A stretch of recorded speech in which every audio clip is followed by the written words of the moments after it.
Welcome to Americana Archives. Today we have a sermon under the headline The Pulpit, an eloquent Sunday sermon by Dr. R.A. Torrey. The subject of this sermon is Resurrection a Fact. This sermon originally came from New York City. It says, the Reverend Reuben A. Torrey, Doctor of Divinity, the celebrated evangelist, preached Sunday morning in the Fifth Avenue Presbyterian Church. There was a large congregation, consisting almost entirely of strangers, only a very small percentage being members of the church. Dr. Torrey's subject was the resurrection of fact, not fiction, and his text was 1 Corinthians chapter 15 and verse 20. But now is Christ risen from the dead, and become the first fruits of them that slept. He said, last Sunday morning, we said that the resurrection of Jesus was the most important event in history, and we said that if it could be proved to be a historic fact, that everything essential to Christianity was proved, but that if, on the other hand, it cannot be proved to be a historic fact, then everything essential to Christianity must go. We started out without assuming anything as to by whom or when the Gospels were written, to decide whether they were a record of facts or merely fiction.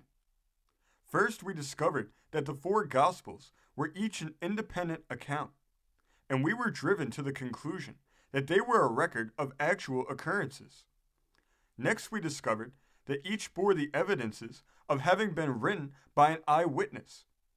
It often happens that a witness tells a story so artlessly, with such an entire absence of any attempt to color it, that his testimony carries weight.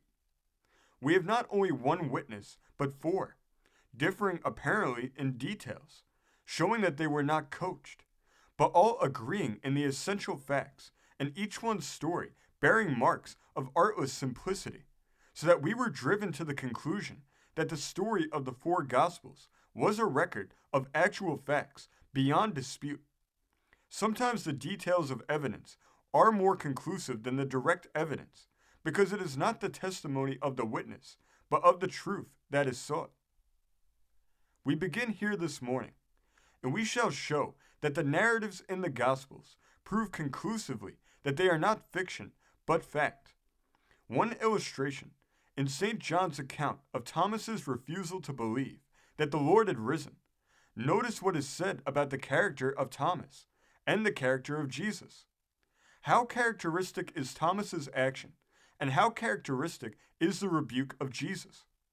When the other disciples tell Thomas that they have seen the Lord, he refuses to believe and says, I won't believe it until I see the prints of the nails in his hands. A week passes, and the disciples, including Thomas, are gathered together, and Jesus suddenly appears again. He bids Thomas put forth his finger and thrust it into his side, and Thomas cries out, my Lord and my God.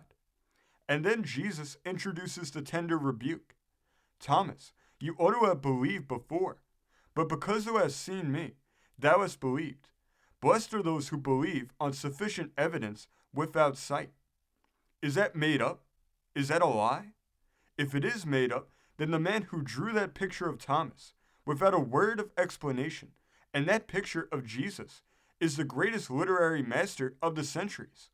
It is not made up. It is the record of reality. Another illustration. When Peter said to Jesus, in John chapter 21 and verse 21, what shall this man do? The Lord replied, what is that to thee? Follow thou me. The fishers had breakfasted on the shore, and Jesus had told Peter of Peter's coming crucifixion, and then starts down the shore and says, follow me. And Peter, turning around as he goes, sees John following and says, Lord, you have told me what my future is to be. What will this man do? Now remember, all through the life of Jesus, as it is recorded in the four Gospels, Jesus never answered questions of mere speculative curiosity. Peter wants to know another man's business, and Jesus says, what is that to thee? You see that you obey. Is that made up, or is it reality? Is it a lie? Another illustration. In the same chapter, Jesus asks Peter, Lovest thou me? 3 times. And Peter was grieved, because he asked him that question 3 times. Notice these words. Peter was grieved, because he said unto him the 3rd time, Lovest thou me? Why was Peter grieved? John offers no explanation. But the Lord's thought went back to the court of Annas and Caiaphas, where 3 times Peter had denied him. And if the narrative had been made up, this would have been explained. Have you ever noticed that the 4 Gospels insist upon the fact that our Lord returned thanks in the breaking of bread? That is something we do 3 times every day. But I do not think that anyone in writing our lives would put it on record.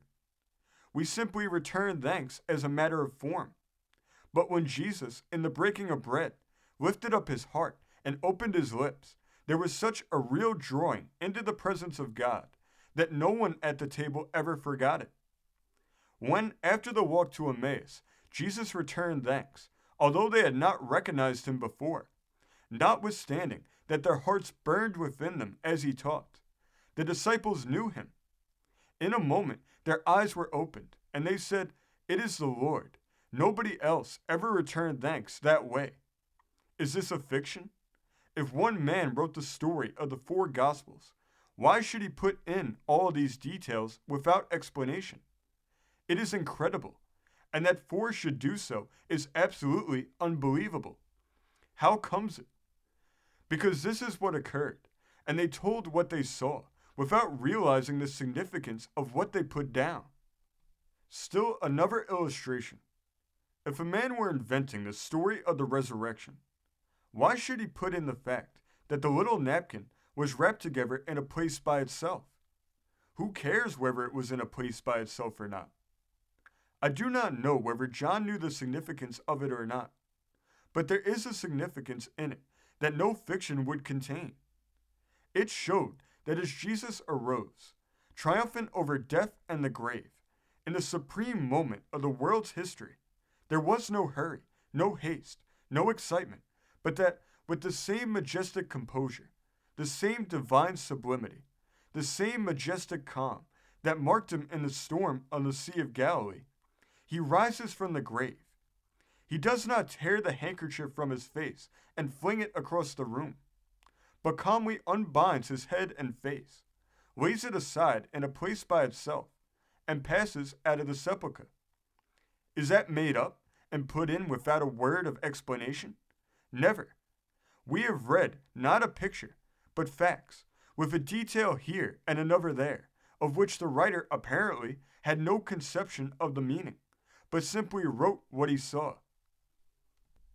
We have a volume of evidence on the resurrection of that kind.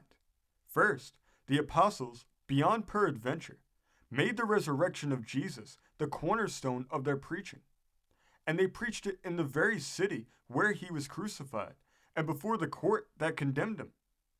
Furthermore, they gave their lives for a testimony. Men do not do that for what they know to be false. Secondly, the early church, which came out of the Jewish church, changed the Sabbath observance from the 7th day to the 1st day of the week. And anyone who has studied Jewish history knows the hardest thing in the world is to change Jewish customs. And something tremendous must have happened to make this change possible, simply by common consent. The third fact is most significant: the moral transformation of the apostles themselves. They were a pack of utterly demoralized cowards, and a few days after, we see that same company filled with the most indomitable courage that the world has ever seen. What had happened? Jesus had risen, and they had seen him. All intelligent men who deny the resurrection admit that the apostles thought he had risen. Strauss says, we admit that they had seen something. May not this appearance have been visionary? That is, they saw a vision? Our answer is this: who ever heard of 11 men having the same vision at the same time, and of 500 men having the same vision? An old argument against the resurrection has been revived within the last 5 years, and it was that Jesus was not really dead and was resuscitated, and they appeal to a historic fact that a certain Jewish officer was taken down from a cross and brought back to life. We have 5 objections to this. First, what preceded the crucifixion, the scourging, etc. Second, the Jews and the Romans took special precautions to prevent this. Third, remember his broken heart. Fourth, if he had been resuscitated, he would have been in a state of absolute physical collapse, as was the case with the Jewish officer, who was an invalid all his life. Fifth, if so, the ones who resuscitated Jesus must have been the apostles, and the transformation in them remains unaccounted for.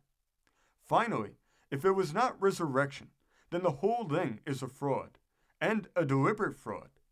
Who can believe that Christianity, with its lofty precepts of morality and holy living, rests upon a fraud, and that Jesus was a party to it? No man can believe it. There is only one conclusion. The resurrection of Jesus Christ from the dead is the best proved fact in history.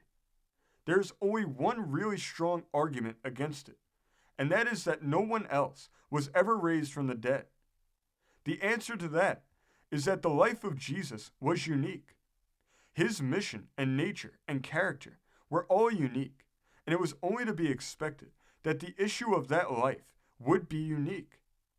It is impossible for any man of loyal mind or who has had any experience of evidence, who wants to know the truth, to sit down before the 4 Gospels and take them up point by point, examine the statements, and thoroughly sift the evidence, to come to any other conclusion than that Jesus Christ actually arose from the dead, as recorded in the 4 Gospels.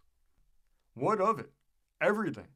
If Christ rose again, then Christianity is no longer a system of abstract divinity, but a gospel of proven facts, and everything that you and I have been taught to believe, and that is dear to the Christian heart, and the glory of the life to come, is an absolute fact. This sermon came from the great state of North Carolina, being reported in the Orange County Observer of September 13th, 1906. Thank you for joining us today. If you want to continue to uncover all of America's lost and forgotten history, then remember before you leave to hit the subscribe button, hit the notification bell, and remember to like and comment below. And we will see you next time on Americana Archives.